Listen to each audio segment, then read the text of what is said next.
Pero ako po ay naniniwala na ang muling pagsuspinde kay Representative Barzaga sa isang halal na opisyal ay hindi magpoprotekta, bagkus lalong magpapahina sa kongresong ito. Makatarungan bang paglaruan natin ang hinanakit ng isang pamilya?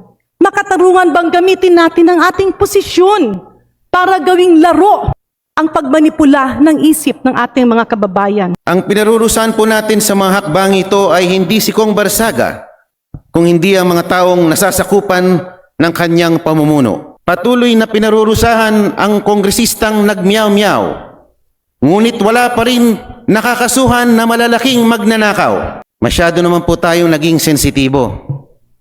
Sa larong basketball, tayo tinatawag na mga nana.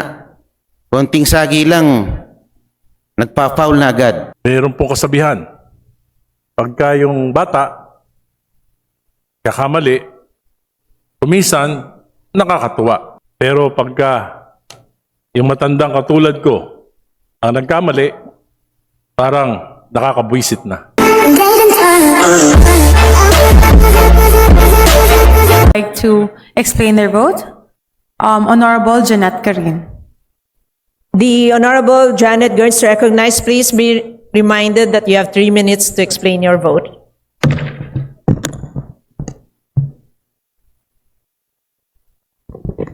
Thank you, Madam Speaker. Thank you, distinguished colleagues. I voted yes, but with a heavy heart, because I have tried several times with extreme patience helping the son of our former colleague, Congressman P.D. Barzaga. Because as a mother, as a member of this august body, I felt before that there was hope in making him understand that disorderly behavior and conduct has no place in governance. However, Madam Speaker, distinguished colleagues, his repeated wanton disrespect of facts, disrespect to the institution, and his habitual lies, fake news, and fantasy to keep on producing distorted facts has led to confusion and chaos, something that the Filipino people does not deserve. Parliamentary procedures and behavior has to be observed. And mind you, Madam Speaker, it is not contained in the committee report. But during his suspension, yours truly, despite the extreme understanding that I have exercised for Congressman Kiko, the newly suspended Kiko Barzaga, I, myself, has been a victim of his fantasy and habitual lies and disregard of facts and truth. Just very recently, the good vice mayor of the municipality of Dueñas, who is a very good friend of Congressman Ferj Biron, died due to accidental firing. I do not know her that much. I haven't had the opportunity to be with her and to work with her, but I empathize with the pain that the family has to suffer. But that pain was aggravated when Kiko Barzaga delivered a speech in a podium and made a circus out of the death of former Vice Mayor Lamasan. Makatarungan bang paglaruan natin ang hinanakit ng isang pamilya? Makatarungan bang gamitin natin ang ating posisyon para gawing laro ang pagmanipula ng isip ng ating mga kababayan? Madam Speaker, distinguished colleagues, it pains me that in fact, it's not even extension of suspension because his acts is already tantamount to expulsion. Ang totoo niyan, marami lang sa atin ang naaawa sa kanya at marami ang naririnig kong nagsasabing, nakakahiya. But Madam Speaker, distinguished colleagues, hindi hiya ang nararamdaman ko. Ang nararamdaman ko ay awa. Bilang isang doktor, bilang isang nanay, naiintindihan ko that there might be personal circumstances surrounding the events that are eventually unfolding. It's time for Kiko Barsaga to reflect and deeply look into personal matters while he is on suspension.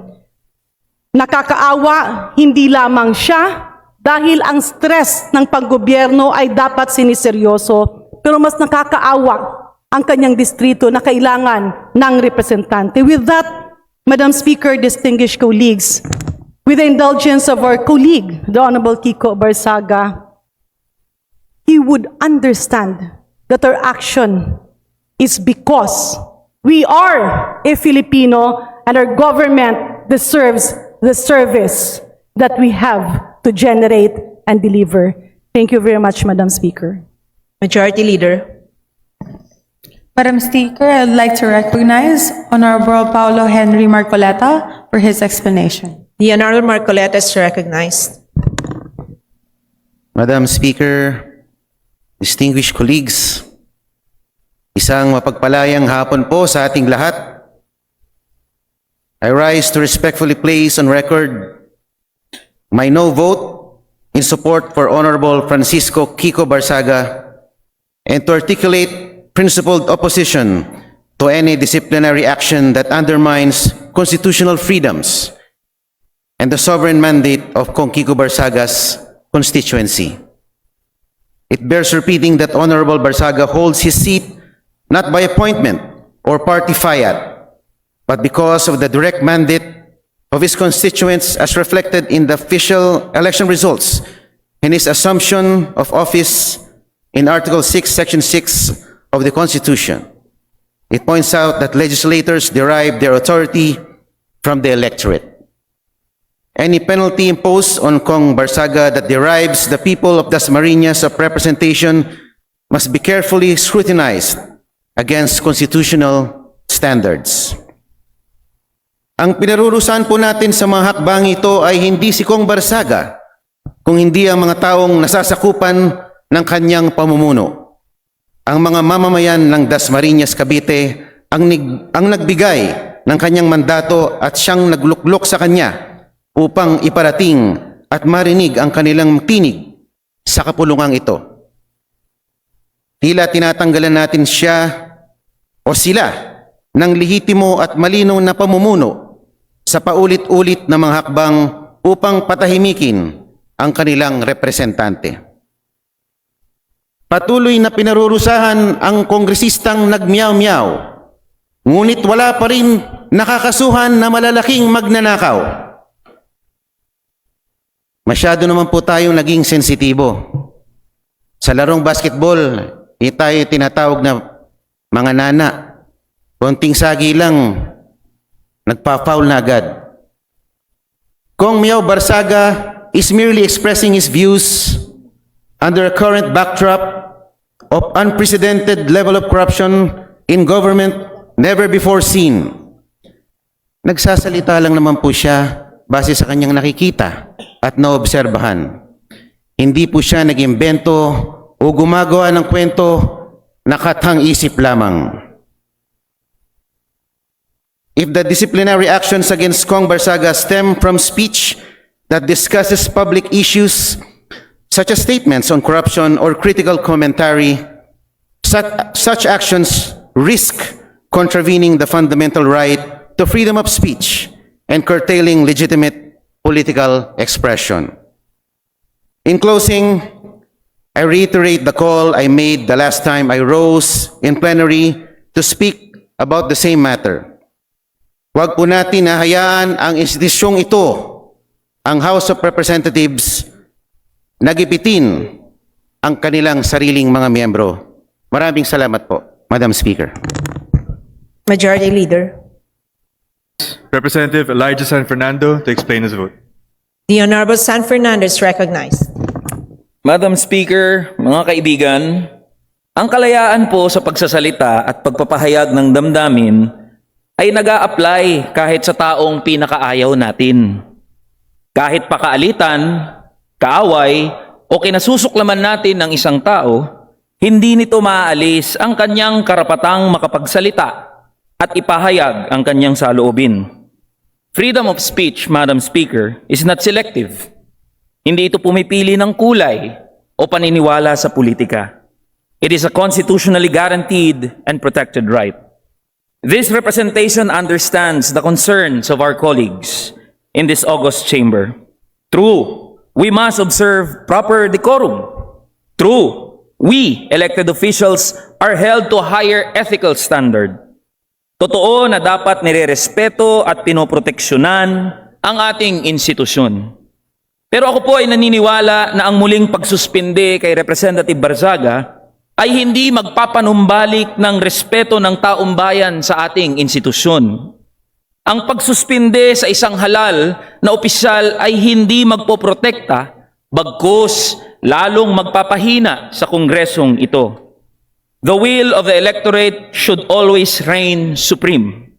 Si Representative Barzaga ang pinili ng mamamayan ng Dasmariñas. Kaya sila lang din ang may karapatan na magtanggal sa kanya.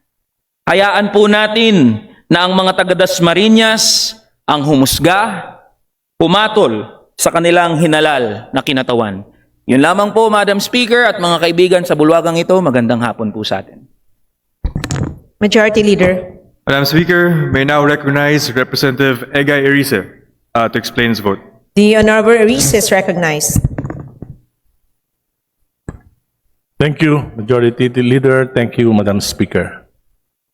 I still recall some 50 years ago, when former President Ferdinand Edralin Marcos Sr., speaking to us, youth leaders of the nation, saying he wanted to combine the wisdom of the youth with the foolishness of the old.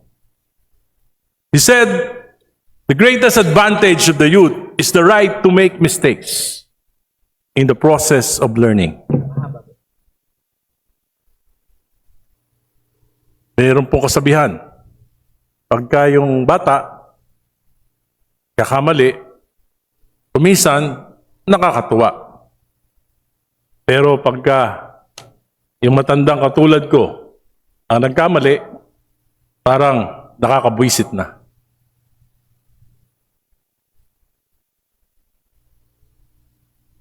We have already sanctioned Congressman Kiko with 60 days suspension. And in respect to my old friend, the late P.D. Barzaga, considering his youth, I can no longer vote for an extension of his suspension. Furthermore, there are lingering questions regarding members of this House violating conflict of interest, contractors, traders selling projects, yet we have not acted on them. In fact, we have tolerated them. What message would it send if we suspend those who fight corruption while allowing those who commit to remain untouched in this House? Some of the posts of Congressman Kiko I would submit as extremely reckless. Pero nakikita ko rin po, meron din po siya mga posts that reflects public sentiments. Kaya ngayon po, pinili ko ang magpatawad. Dasal ko, Panginoon, patawarin niyo po ako tulad ng pagpapatawad ko sa kapwa ko. Pinili ko.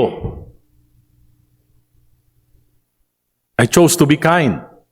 Not just to Kiko. Chose to be kind to the almost 1 million population of Dasmariñas, Cavite, the constituency of Congressman Kiko Barzaga. Salamat po. Majority Leader.